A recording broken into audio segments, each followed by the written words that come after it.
Huling araw ng hearing ng confirmation of charges laban kay dating Pangulong Rodrigo Duterte sa ICC.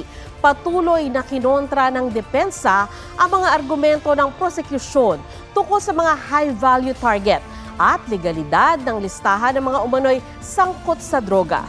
Naglatag din ng closing statements ang prosekusyon, depensa at abogado ng mga biktima. Mula sa The Hague, may live report si Mariz Umali. Mariz?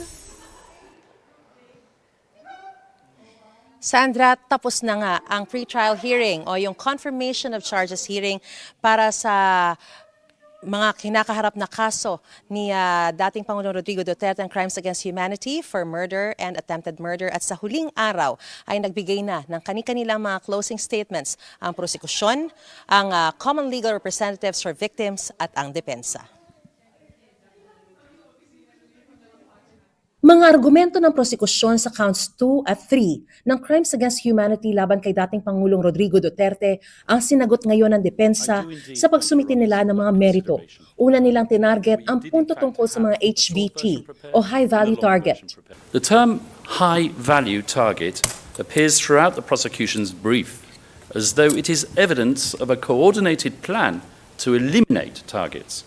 HVT is not a code for an instruction to kill or a witch hunt. Individuals could be designated high value for purposes of operational attention.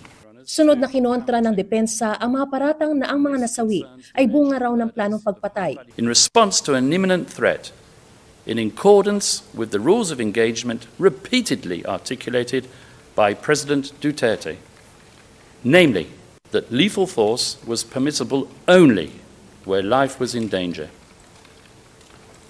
Across the Count 2 incidents, there exist contemporaneous documents, whether it be arrest warrants, operational records, or firearms recovery reports, all of which reflect legitimate police operations that escalated into exchanges of gunfire.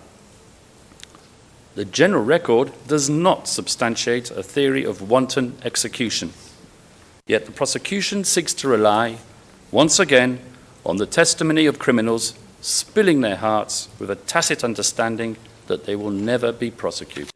Argumento pa ni Kaufman, sa 4 sa 5 insidente na recover sa crime scene ang mga baril na ginamit daw laban sa mga pulis. Hindi rin tugma sa teorya ng execution ang nakitang pulbura o gunpowder residue sa mga kamay ng mga biktima. Sa isa pang pagkakataon, buhay ang target ng mga otoridad. That demonstrates selective and not indiscriminate use of force.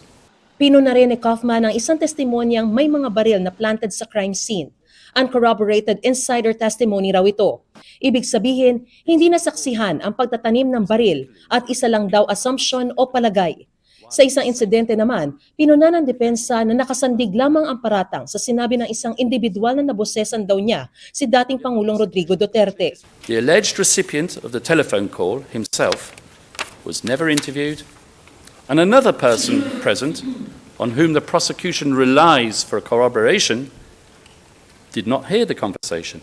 Ang pagkamatay naman ni Albuera Mayor Rolando Espinosa Sr. at Raul Yap na binaril sa kanilang selda, hindi raw maaaring iugnay kay Duterte. Rodrigo Duterte gave Espinosa a 24-hour ultimatum to surrender.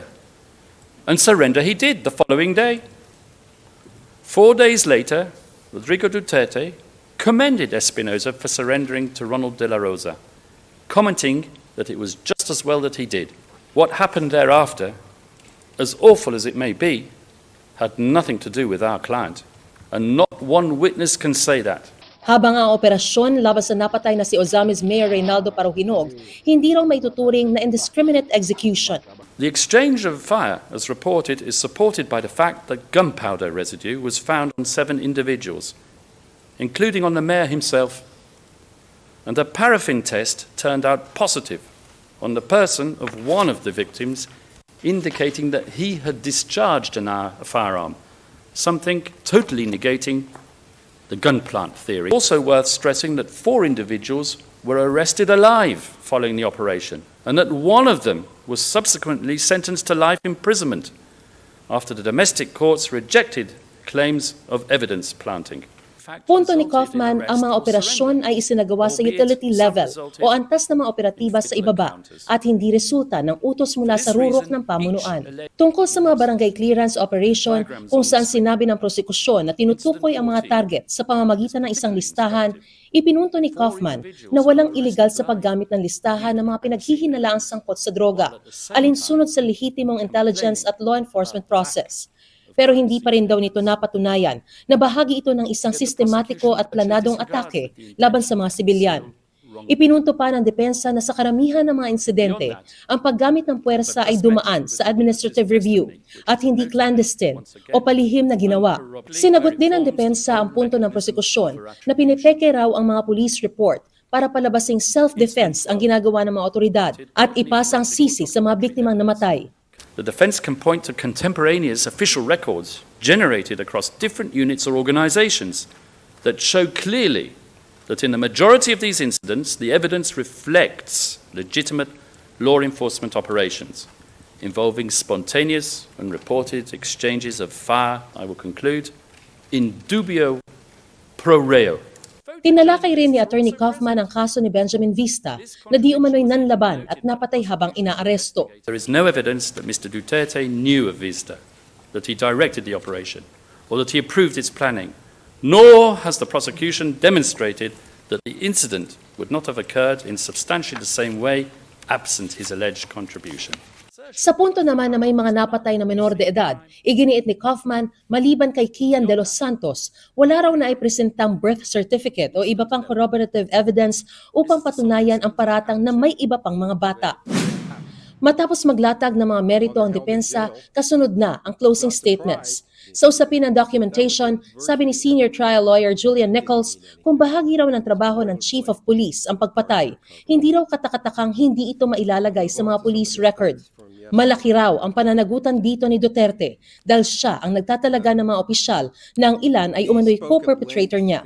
If they decide to murder Mr. Espinosa and Mr. Yap while they're held in jail, it's not surprised that that can be done when Mr. Duterte appoints the head of the Department of Justice. It's not unique to this case. In war crimes trials, crimes against humanity trials, where the very top leadership are the persons on trial, and when they're committing their crimes, they don't put it in writing often. Let's go out and commit a crime.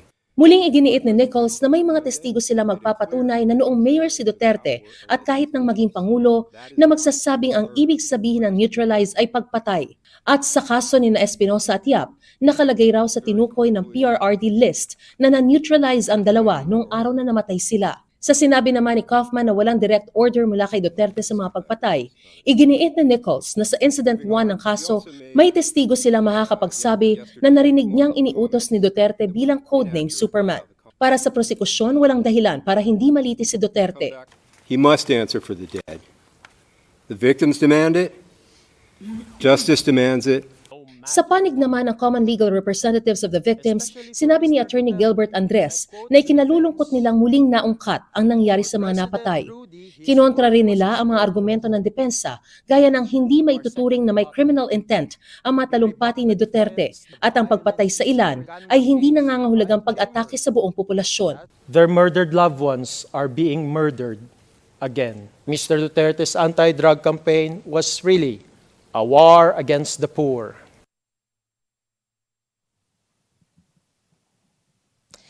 Sandra, kahit nga natapos na itong confirmation of charges hearing ngayong araw at nakapagbigay na rin ng mga closing statements, ang lahat ng mga panig ay wala pang desisyon na maaasahan mula sa Pretrial Chamber 1 ngayong araw dahil mayroong 60 araw ang Pretrial Chamber 1 para maglabas ng desisyon kung ito ba ay yung kasong ito na Crimes Against Humanity for murder and attempted murder laban kay dating Pangulong Rodrigo Duterte ay tutuloy sa isang full trial. trial. At sa closing statement, banggitin ko lang, Sandra, na ni Attorney Kaufman, ay binanggit niya na nakausap daw niya si dating Pangulong Rodrigo Duterte sa detention facility nito at nagtatanong-tanong daw ang dating Pangulo tungkol sa kaso at tinatanong kung paano daw nalaman ng prosekusyon na siya yung nag-uutos at basically sinasabi ay pinapaliwanag yung tungkol sa co-perpetration nga pero sabi ni Duterte